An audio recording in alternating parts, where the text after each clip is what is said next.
Just past the edge of the village sits a decaying mansion.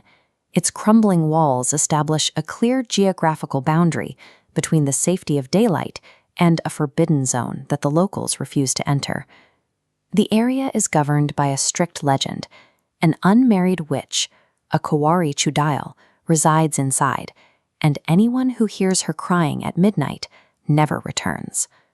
Arjun is a visitor from the city who operates on pure logic. To him, the crumbling stone and the local warnings are nothing more than a ghost story for children. By dismissing the folklore as impossible, Arjun sees only a building where the villagers see a warning. This lack of caution leads him to walk toward the property without the hesitation that keeps the rest of the village alive.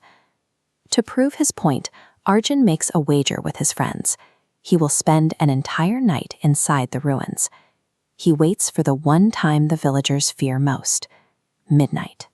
Right as the clock strikes 12, the heavy, rusted wooden doors of the mansion creak open on their own, as if inviting him inside. Arjun turns on his flashlight and walks across the threshold into the dark interior. Crossing a physical doorway changes the context of his skepticism. He is no longer looking at a myth from the safety of the village.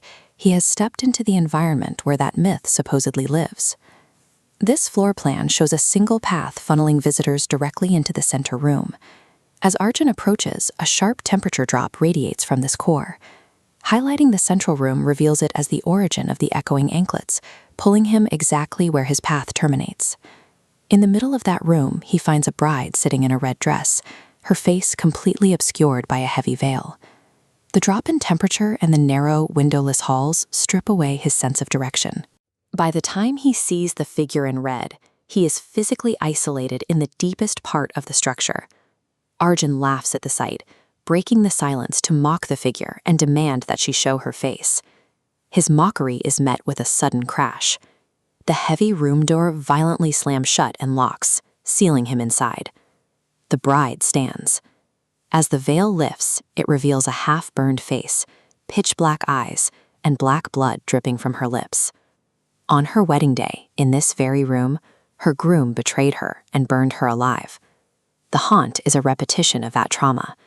Because she was destroyed by her groom, her vengeance now demands a replacement, turning every man who enters the room into a participant in her unfinished ceremony. Every candle in the room suddenly ignites. Panicked, Arjun turns and runs for the hallway. But the hallways no longer lead to the exit. This flowchart illustrates the new geometry of the house. No matter which path he takes, the branching hallways redirect him back to the bride in the center node. Finally, he sees the main entrance door. Ahead he sprints with the belief that he has managed to beat the house and reach the exit. This moment of hope makes the reality of the capture heavier. By letting him see the door, the house creates a brief sense of escape just before it ends. Just as Arjun reaches the threshold, a ghostly, charred hand shoots out from the darkness and grips his wrist. The bride whispers to him, "Now our marriage is complete." The next morning, the villagers find the mansion empty. All that remains is Arjun's flashlight and an old, faded wedding photograph lying on the floor.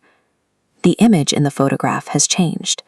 Arjun is now frozen in the frame, standing as the groom beside the smiling witch.